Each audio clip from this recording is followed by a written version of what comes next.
Hello everyone, welcome to new video ब्लगमा हजुरहरूलाई स्वागत छ। म चाहिँ अब यहाँ खर्सानीको फेदको घाँस काटिसकेर ब्लग भिडियो बनाउन लागेको छु। हजुरहरूले लास्टसम्म हेरेर चाहिँ प्रतिक्रिया दिनु होला।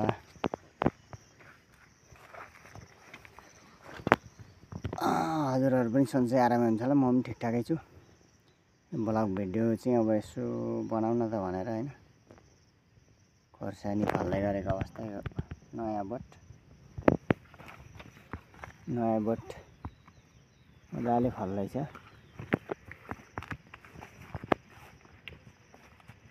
दमदार तरिकाले फल्दैछ। कस्तो लाग्छ हजुरहरूले लाइक कमेन्ट सब्स्क्राइबर पनि गरिदिनु होला। बबाल फल्दैछ। ल हेर्नुहोस्, यो फेदमा यसरी प्लास्टिक बिछ्या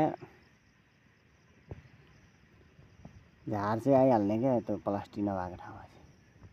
अनि अब घाँस त काट्नै पर्यो। राम्रो छ फलाइ, हेर्नु होला गाइस। उतापट्टि अब घाँस काट्नै बाँकी छ हैन, पतेर लागेर अस्ति नै दबाई हाने अलि राम्रो भएछ गाइस।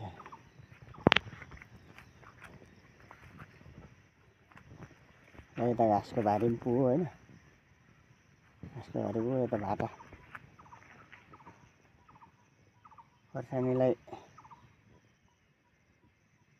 थाङ्रा लाउनु पर्यो भनेर भाटा खोर्किराखेको। अहिले चाहिँ खासै परेको छैन। अब पछि लाउँला, लाउँदै जाउँला। जुन ढल्ने सामान हुन्छ त्यहीमा चाहिँ लाउनु पर्ला हैन। खासै गतिलो खोर्सानी चाहिँ यसपालि भएन। मल पानी अलिक पुगेन होला, खडेरी पर्यो, त्यो भएर पनि होला। यतापट्टि सुन्तला। अब यता हाइब्रिड मकैको पनि देखाउनु पर्यो गाईहरू। हाइब्रिड मकै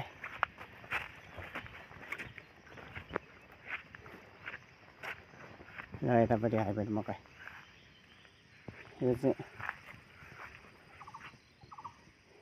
वैशाख 4-5 गते छरेको मकै हो।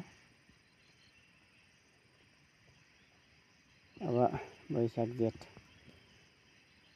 लगभग 30-35 दिनमा यस्तो हुँदो रहेछ मकै हैन। यो हाइब्रिड मकै हो। यो 60-65 दिनमा पाक्ने भनेर चाहिँ ल्याएर बिउ लिएर रोपेको हो। राम्रो छ मकै।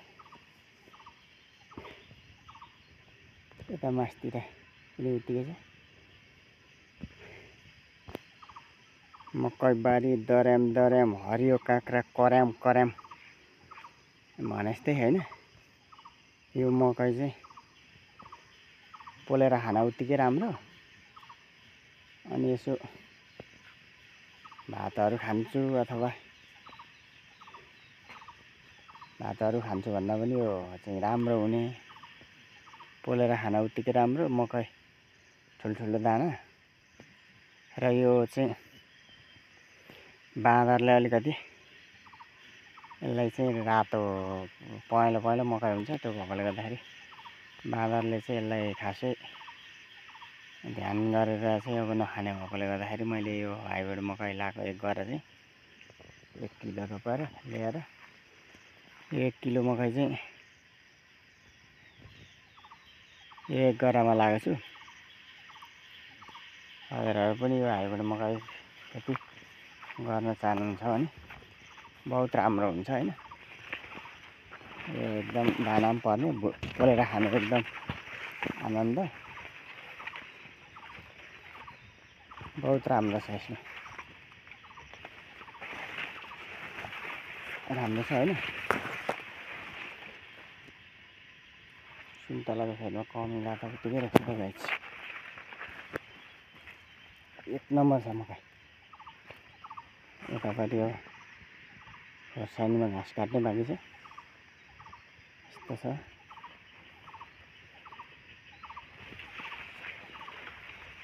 हेर्न सक्नुहुन्छ।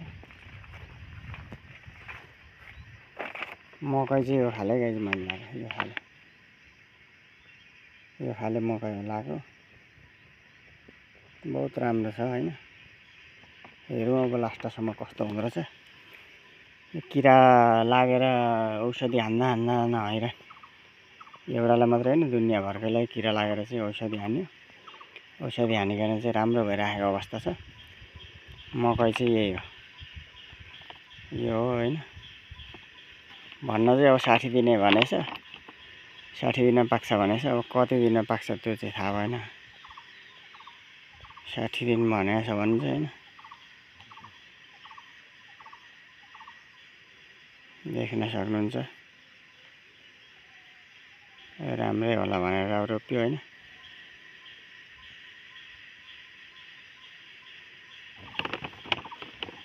यो चाहिँ अब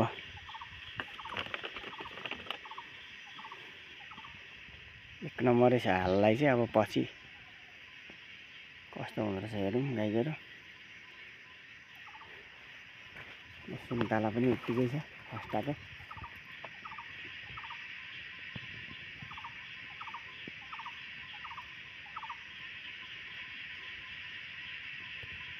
एक नम्बर राम्रो छ। मकै बारी दर्याम हरियो काँक्रा करम हरियो काँक्रा यहाँ मन्ट चुडिनु पर्यो।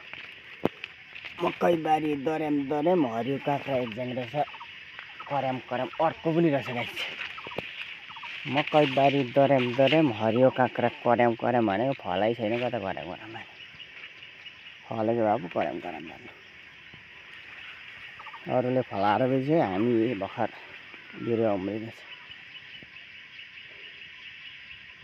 ल गाइजहरु कस्तो लाग्छ यो भिडियो? छोटो मिठो भिडियो। हजुरहरूले पनि लाइक कमेन्ट सब्स्क्राइब गरेर सपोर्ट जनाइदिन सक्नुहुन्छ। र अब अर्गानिक किसान भएकोले गर्दाखेरि यस्तै कृषि सम्बन्धीका जानकारीमूलक भ्लग भिडियोहरू मेरो च्यानलमा आउने गर्छ। यो युट्युब च्यानलमा चाहिँ लोड हुन्छ। हजुरहरूले सपोर्ट जनाइदिनु होला। र म कन्टिन्यू लाइभ आउँछु। हजुरहरू लाइभमा पनि आएर सपोर्ट जनाइदिन सक्नुहुन्छ। लाइभ चाहिँ मेरो 24 घण्टा भने जस्तै अन नै हुन्छ हैन।